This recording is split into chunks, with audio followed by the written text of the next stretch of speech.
welcome. You're watching Republic TV with me, Akanksha Khajuria, and this evening we bring you top 6 stories of the day, 6 stories that matter and you should know about. First up, Prime Minister is in Japan today, from where he gave a direct message to the United States that India is growing and will soon become the third largest economy of the world. And next, a day after Prime Minister Modi and his late mother were abused during a Congress rally in Bihar, BJP and Congress worker clashed in Patna today. BJP demands apology, and then we will show you the devastating visuals coming in from Uttarakhand, where the monsoon continues to wreak havoc, and then to Mumbai, where Marathas are now demanding the OBC status. Thousands have gathered to press for this demand, and we'll give you more updates on this as well.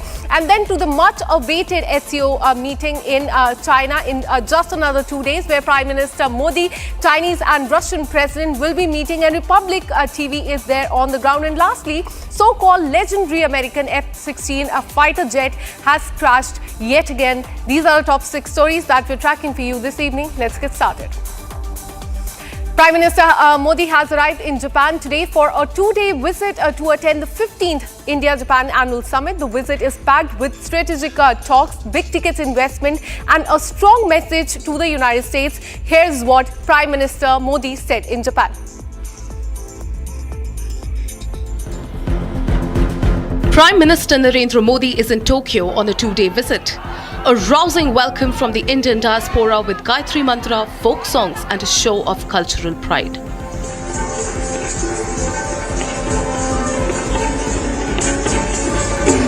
PM Modi's first stop, the India-Japan Economic Forum, where he made a powerful pitch for India as the global investment destination. जापानी कंपनियों ने भारत में $40 billion से ज्यादा का निवेश किया है। मात्र पिछले 2 वर्षों में $13 बिलियन का प्राइवेट इन्वेस्टमेंट हुआ है। JBIC कहता है कि भारत सबसे प्रॉमिसिंग डेस्टिनेशन है। जेट्रो बताता है कि 80% कंपनियां भारत में एक्सपांड करना चाहती है और 75% ऑलरेडी मुनाफे में है। यानी in India capital does not just grow, it multiplies. S&P global ने 2 दशक बाद भारत के क्रेडिट रेटिंग अपग्रेड किए हैं। The world is not just watching India, it is counting on India. Even as India-US ties face headwinds over trade tariffs, the Prime Minister asserted that India is on track to become the world's 3rd largest economy. From metro rails, manufacturing, semiconductors to startups, PM Modi hailed India-Japan ties and reaffirmed Tokyo's role in India's development journey.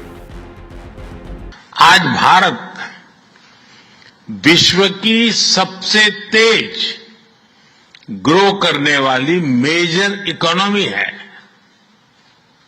और बहुत जल्द विश्व की तीसरी सबसे बड़ी economy बनने जा रहा है। वैश्विक ग्रोथ में भारत 18% योगदान दे रहा है। And a big announcement.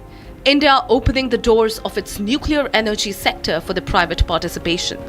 After defense and space, the next frontier is nuclear. हमने 45,000 कंप्लायंसेस रेशनलाइज किए हैं। इस प्रक्रिया को गति देने के लिए डीरेगुलेशन पर एक उच्च स्तरीय कमेटी बनाई गई है। डिफेंस और स्पेस जैसे सेंसिटिव क्षेत्रों को प्राइवेट सेक्टर के लिए खोल दिया गया है। अब हम न्यूक्लियर एनर्जी सेक्टर को भी खोल रहे हैं। साथियों, इन रिफॉर्म्स के पीछे हमारा विकसित भारत बनाने का संकल्प है। This visit, at the invitation of Japan's Prime Minister Shigeru Ishiba, is also about the future ties. As the world watches closely, PM Modi's Japan visit signals that India's global ambitions are firmly on track. And now shifting our focus, clashes broke out in Patna earlier today as the Bharatiya Janata Party and the Congress workers came head-on with each other, hitting with flags, throwing stones and wielding lathis. This comes in the backdrop of the Congress party facing a national backlash over the abuse and the personal attacks on the Prime Minister just ahead of the crucial Bihar elections. Now, from protests to the political war of words that is going on in the states, here is how the abuse gate is playing out. Have a look.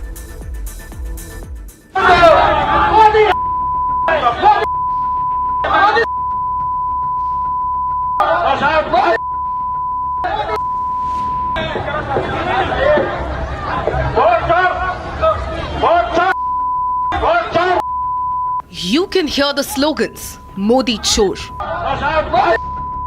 These were the visuals from the opposition's Vote Adhikar Yatra in Bihar. The same video that allegedly showed a youth Congress leader abusing the Prime Minister and his mother during a rally in Darbhanga. The controversy has reached the streets of Patna. These visuals emerged this morning, showing the party workers of the BJP and the Congress attacking each other with flags, right at the doorstep of Rahul Gandhi's party.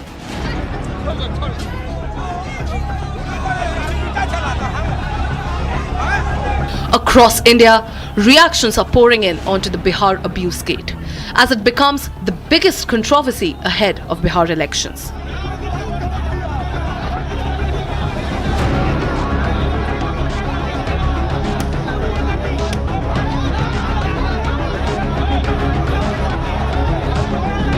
Home Minister Amit Shah is in Assam.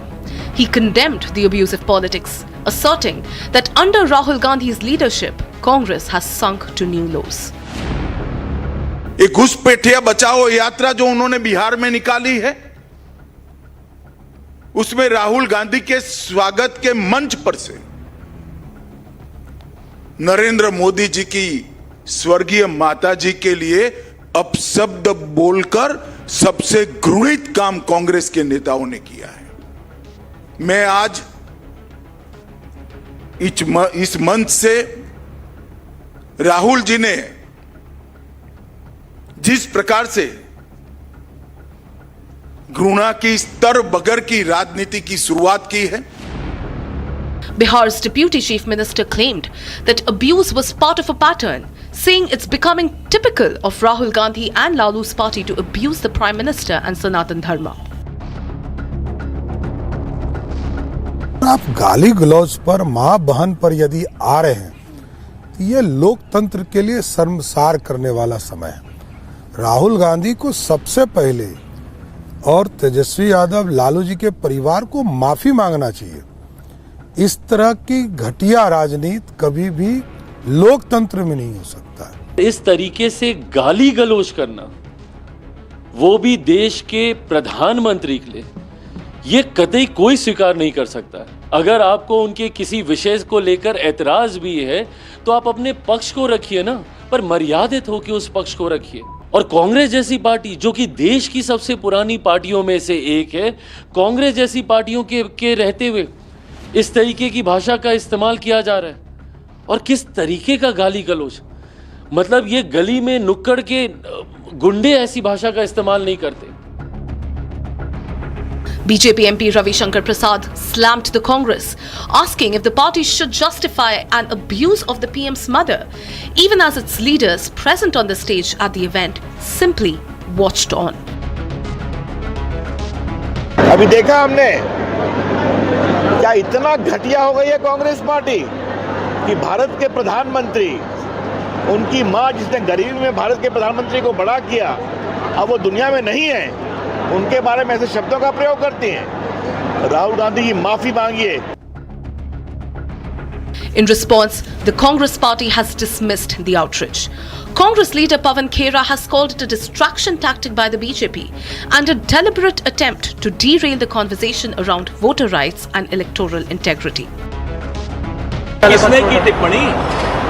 इन्हीं के agent घूमते रहते हैं, करते रहते हैं बदमाशी और फिर यही मुद्दा बनाते हैं ताकि यात्रा से ध्यान हटा सके। ये बौखलाए हुए हैं हमारी इस यात्रा से। इनकी चोरी पकड़ी गई है इसलिए बौखलाए हुए हैं।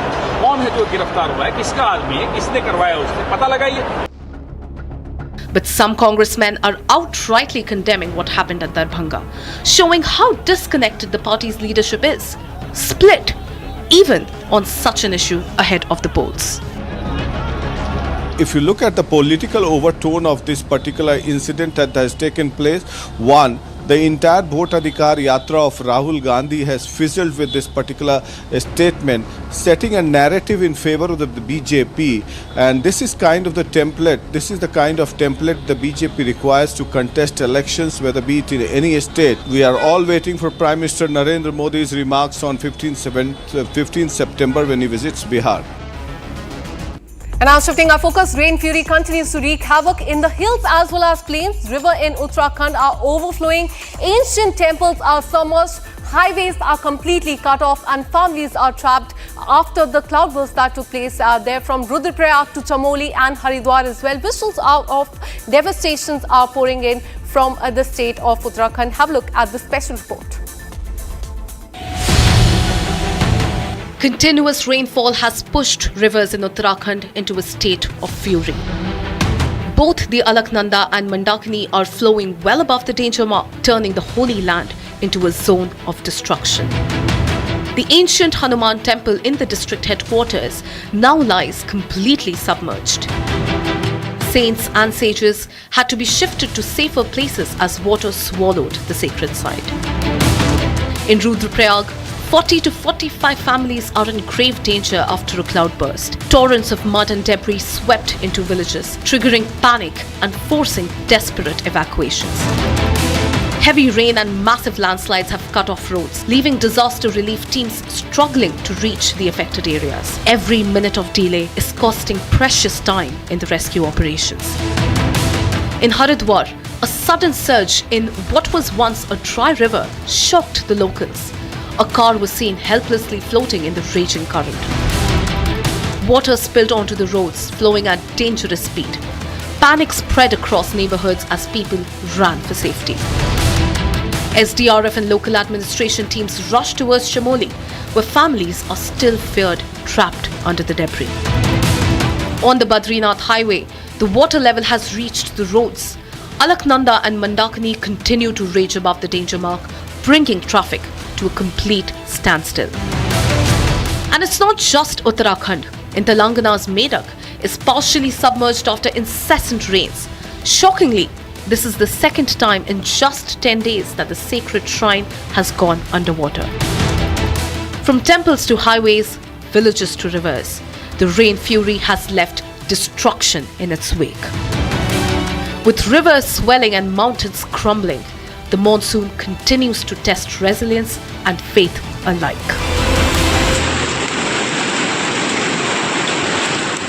And now to the state of Maharashtra. In a dramatic turn of events in Maharashtra reservation politics, thousands of protesters gathered in Mumbai today, clad in saffron attire and waving the flags. They marched through the rain-soaked streets there in Mumbai, demanding the OBC status for Maratha community. As their leaders also they have gone on the indefinite hunger strike in Maharashtra. Here's the full story.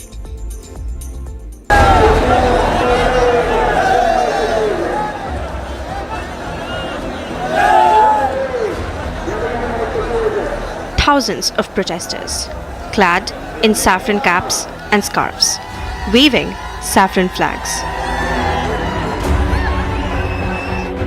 The march, led by Maratha quota activist Manoj Range Patel, reached a rain-soaked Mumbai this morning.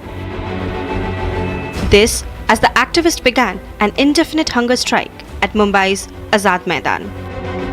Maratha आरक्षण की मांग को लेकर जो कार्यकर्ता है मनोज जारांगे की अगुवाई में ये निकला हुआ है आंदोलन, और तब से महाराष्ट्र के अलग अलग इलाकों से हुए आ रहा है। तस्वीरें देख सकते हैं किस तरह से यहाँ पर मराठा समाज के लोग पहुँचे हुए हैं। इनकी मांग है कि इनको आरक्षण दिया जाए, शिक्षा में दिया जाए, नौकरी में दिया जाए।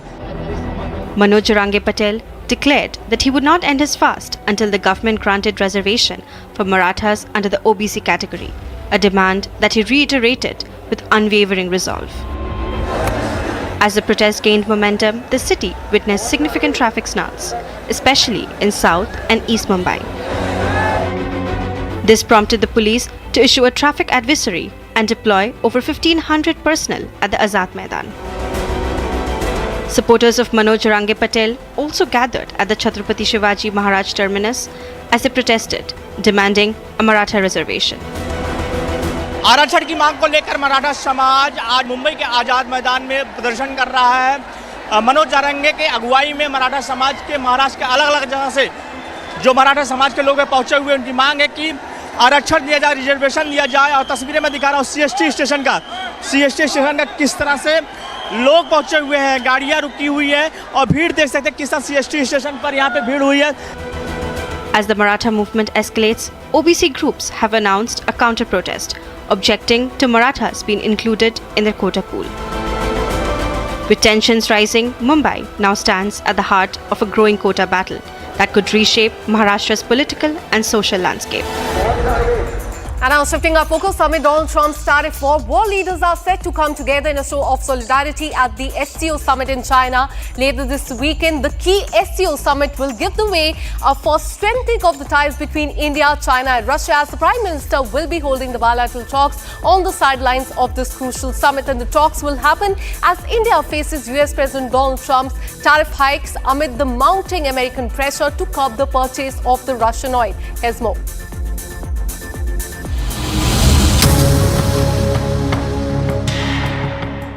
Amid the Trump tariff war, Prime Minister Modi will be attending the SCO summit in China on August 31, sending a strong message to America. This summit is seen as a show of strength and the efforts to normalize ties between India, China and Russia.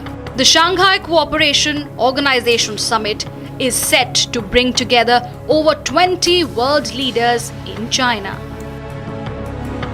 Meanwhile, Prime Minister Narendra Modi is set to hold crucial bilateral meetings with Chinese President Xi Jinping and Russian President Vladimir Putin on the sidelines of the summit. The talks will be closely watched by all, coming at a time when India's economic partnership with the United States has been jolted by Donald Trump's tariff hikes on the Indian goods. Remember, Washington recently raised tariffs to 50% on a wide range of Indian exports, including steel, textiles, and farm products.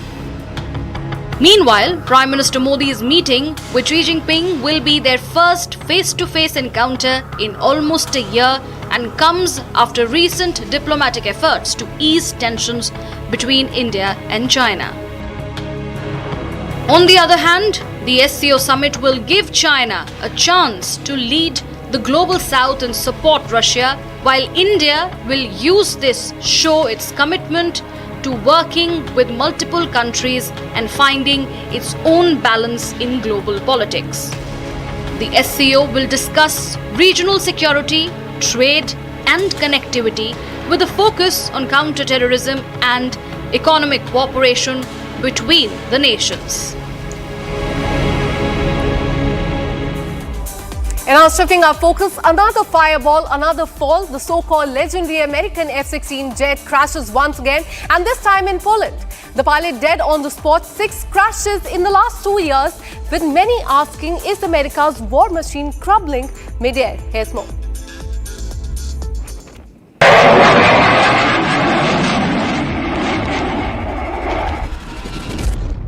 Another crash, another tragedy. Another question mark on America's so-called legendary fighter jet.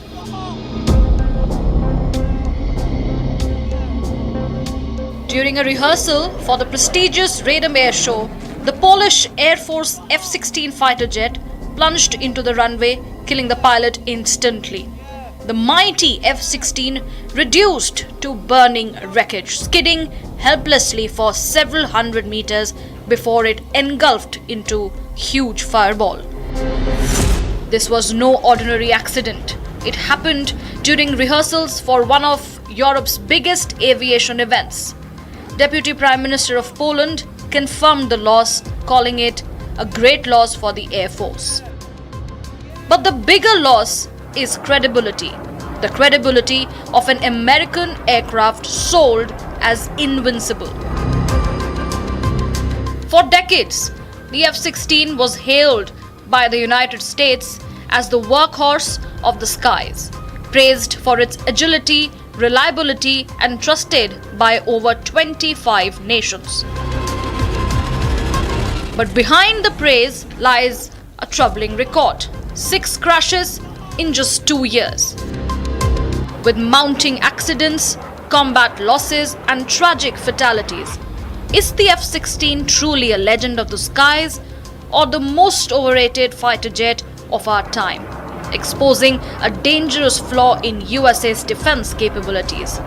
Yet, America insists this is the most versatile fighter jet of the future. Ukraine alone lost multiple F-16s during 2024 and 25, raising questions over its combat-ready capabilities. Singapore 2024, a catastrophic system failure sent another jet crashing. In South Korea, a power outage nearly killed a pilot, and now Poland adds to this long list. And this is all we could pack for you in this bulletin of 6 stories. At 6, we'll be back tomorrow with more such stories. Till then, keep watching Republic TV. Goodbye.